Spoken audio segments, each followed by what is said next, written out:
Muchas bendiciones, qué bueno vernos un día más. Ya llegamos al día 30 de estos 40 días de oración y ayuno. Damos gracias al Señor por todo lo que esto ha significado. Gracias a Dios por la jornada que hemos tenido hasta ahora. Imagínense, ya llevamos 3/4 partes del recorrido, ya nos queda el último tramo y espero en el Señor que sea de mucha, mucha bendición para nosotros. Mire, mirando esta historia del acróstico, ¿no es cierto?, que el que nos ha servido para caminar en la enseñanza, ya hemos recorrido buena parte del camino, ya nos queda lo último nomás, entonces hablamos de compromiso, ¿no es cierto?, hablamos de renovación, hablamos de inspiración, hablamos de santidad. Estos 4 elementos tienen que ver con nosotros mismos, con nuestra relación con el Señor. Estos 4 principios nos enseñaron a mirar a través del Evangelio de Marcos, ¿no es cierto?, nuestra vida cercana al Padre Celestial. Y ya llegamos al 5.º principio, que es el que estamos revisando esta semana, que nos habla de las tareas de la vida, es decir, poner en práctica lo que estamos viviendo. Es no solamente quedarnos en la teoría de una relación personal e íntima con el Señor, sino que también llevarlo a una práctica concreta día, día tras día. Así es que hoy día le invito a que abramos la Biblia y en Marcos capítulo 12, Marcos, el Evangelio por donde hemos caminado durante todo este tiempo, en el capítulo 12, versículos del 18 hasta el 34. ¿No es cierto? Ahí vamos a estar detenidos un rato, vamos a reflexionar, pensar, meditar en lo que este texto nos estará contando para poder disfrutar de este tiempo de la palabra del Señor. Hermano, yo espero que para quienes han seguido este devocional día tras día, de verdad sea un tiempo de disfrute, de gozo, de mirar, ¿no es cierto?, un poco más, aprender un poco más de la vida del Señor, esta vez desde una perspectiva muy devocional en que hemos estado mirando el libro, el Evangelio de Marcos, de una búsqueda muy íntima de lo que el Señor quiere de nuestras vidas personales, familiares y por supuesto también congregacionales.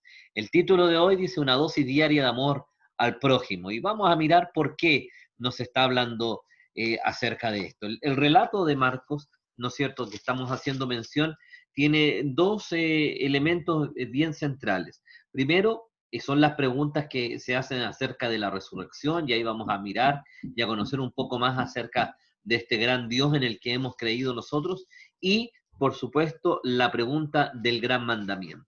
Estas preguntas que eran hechas para tentar al Señor Jesús nos enseñan, nos ministran, nos iluminan en respecto de nuestro Dios y de Jesucristo y de su misión con nosotros y de la enseñanza que nosotros debemos tener y guardar en nuestras vidas para llevar adelante nuestras acciones. En primer lugar, existe una gran diferencia entre la experiencia de vida en la tierra y la del cielo.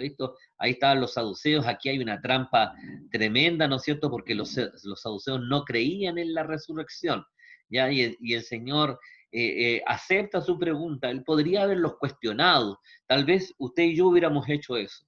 ¿Por qué me vienes a preguntar de esto tú si tú no crees en la resurrección y por qué vienes puro a molestar acá? Sin embargo, el Señor escucha su pregunta con atención y da una respuesta con sabiduría que no les da espacio para preguntar, sino que simplemente para retirarse avergonzados, ¿no es cierto?, delante del Señor Jesús.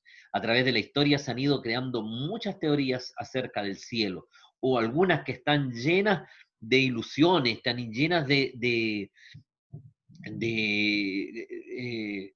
de una figura muy mágica que no responde al mensaje de la Biblia. Sí, el mensaje, el relato bíblico tiene otras cosas que nos hablan, ¿no es cierto?, de ese lugar maravilloso donde está la presencia del Señor, y en esa presencia del Señor nosotros permaneceremos eternamente. Jesús nos enseña que la vida en el cielo será una experiencia muy distinta a la de la tierra. Dice, ya no se casarán ni se darán en casamiento, haciendo referencia, ¿no es cierto?, a la pregunta que le estaban haciendo, sino que juntos estaremos en una experiencia de adoración. Ah, quedó pendiente el estudio de Apocalipsis, que nos daría un poco más de luces al respecto, y que espero que en algún momento, llegado el tiempo, podamos llevarlo adelante, ¿sí? Nos ayudará bastante, pero por de pronto lea el capítulo 4, el capítulo 5 de Apocalipsis, nos ayudará mucho a dar luces respecto de qué es el cielo y qué ocurre en ese lugar glorioso y maravilloso, ¿no es cierto?, que nos cuenta y nos entrega la palabra del Señor. Segunda cosa para la reflexión devocional suya, para que usted pueda pensar, reflexionar como punto de partida. Esto no es todo. Aquí, de aquí en adelante, surge su propia responsabilidad de mirar, de reflexionar. Existe una vida más allá de esta y las escrituras lo corroboran. Eso es verdad y esas son nuestras convicciones. Amados míos, la vida no termina, ¿no es cierto?, con nuestra muerte, y gloria a Dios por aquello. Por eso el Señor escucha con atención la pregunta que le hacen. Los saduceos, que pertenecían a la aristocracia judía, no creían en la resurrección y por ende en la eternidad. Ellos solo creían en el Pentateuco y alegaban que allí no se hablaba de la eternidad en ninguna parte. Jesús usa precisamente el Pentateuco, el cual ellos creían infalible, para explicarles su propio error, ¿no es cierto? Y les cita el relato de Éxodo, capítulo 3, versículo 6, y concluye con la afirmación: Dios no es Dios de muertos, sino de vivos, así que vosotros muchos erráis. No hubo argumentos para contradecir al Señor. Amado mío, usted debe tener, estas son certezas básicas, pero sabe que dicen los estudiosos que estos son temas en los cuales los cristianos, aún los más consagrados, en alguna oportunidad de su vida han dudado, ¿sí? ¿Qué pasa si no hay nada más después que cerremos los ojos aquí? ¿Qué pasa si todo termina aquí simplemente? ¿Sí? Eh, eh, y esa pregunta se responde con el hecho de la fe. Yo creo en la palabra de mi Señor y yo creo que cuando parto de este mundo, los abro en la presencia gloriosa de mi Dios. ¿Sí? Esas son nuestras convicciones. Se mueve nuestra fe profundamente, amado, y yo te invito a que tú confirmes o afirmes tus convicciones. ¿Qué sentido tendría todo esto? Podríamos decir, para ser un poco mejores en este mundo.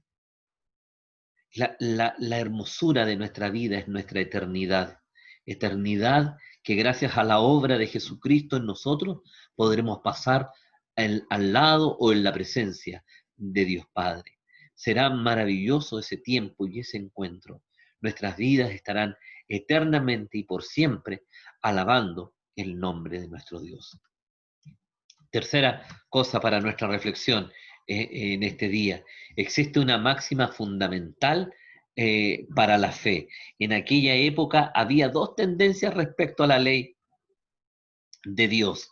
Algunos querían explicar hasta convertirla en reglamentos específicos y comenzaban, y eso es lo que le ocurrió a los fariseos, y daban una serie de elementos para poder explicar los mandamientos y la explicación del mandamiento y qué es lo que quería decir el mandamiento, cuándo quería decir una cosa y cuándo no. Y era tremendo, tremendo todo lo que ellos habían convertido, lo que era la ley fundamentalmente. Otros querían resumirla para que fuera lo más breve posible.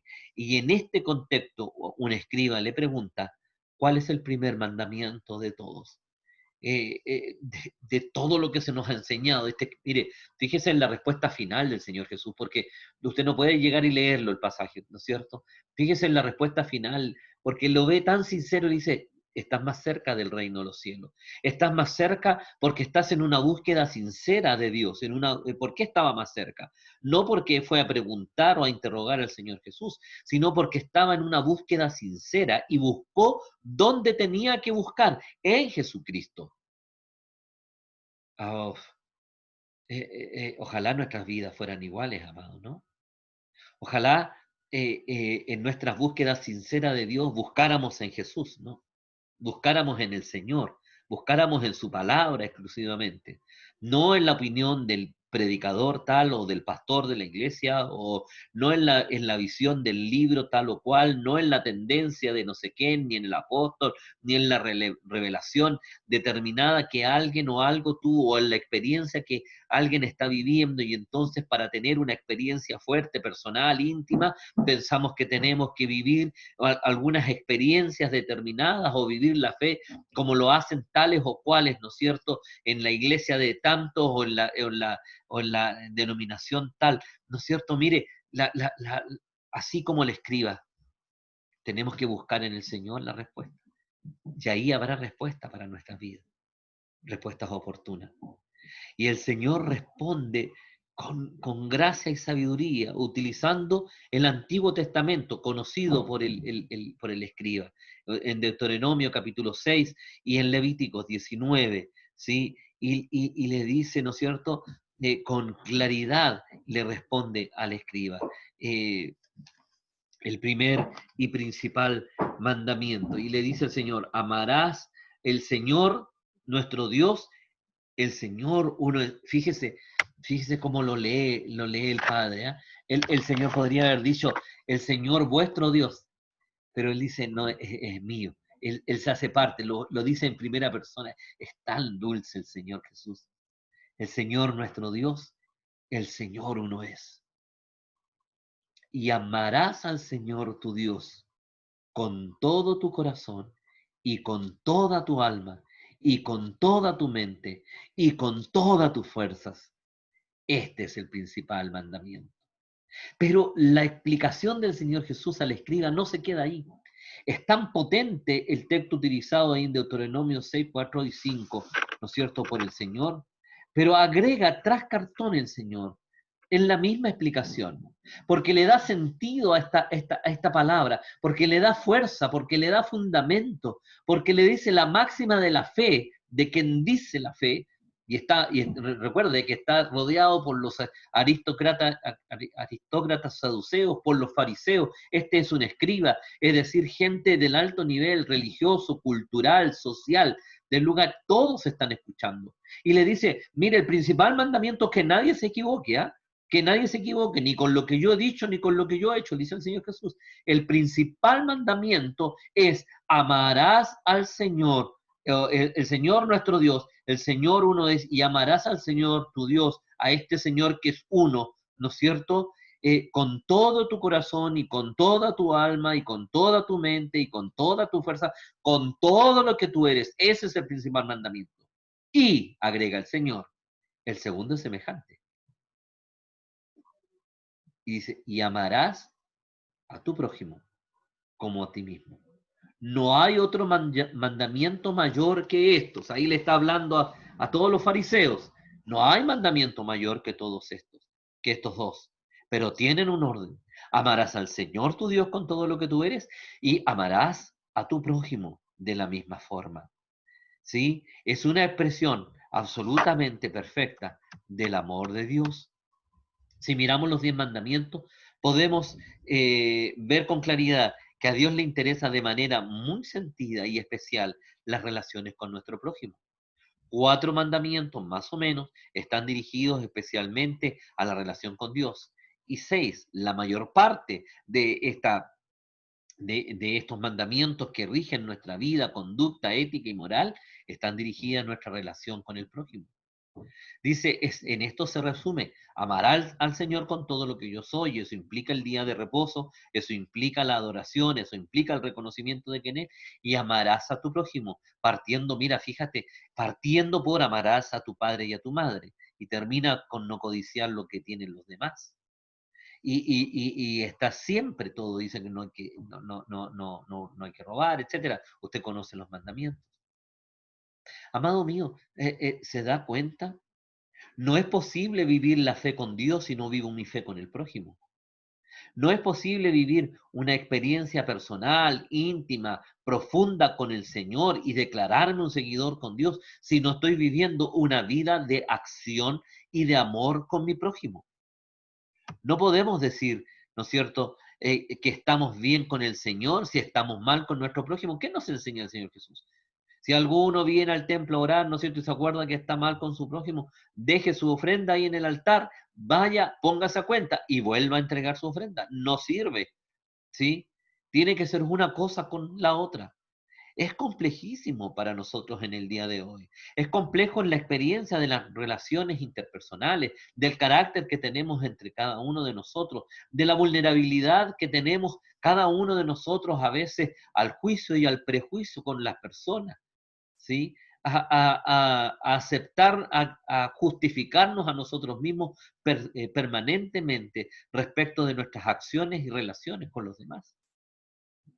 ¿Sí? Y el Señor dice, mira, cuidado, no veas la paja en el ojo ajeno sin olvidarte de que tienes una viga en el propio. Fíjate que no está diciendo, no mires la paja en el ojo ajeno porque, fíjate bien, porque tal vez no haya. No, no. Él acepta que el otro puede que falle. El punto es que pareciera que a veces el fallo mayor lo tengo yo porque además de fallar en mis cosas personales, estoy emitiendo un acto de juicio hacia mi prójimo y estoy juzgándolo por su mal o por su debilidad o por su pecado, o por la situación que está viviendo. No nos llama el Señor a aquello. No niega que todos lo tengamos, pero nos obliga a hacernos cargo de nuestra propia experiencia. No es fácil, ¿no? La fe no solo se expresa en los ritos religiosos, sino que también en la convivencia con nuestros hermanos.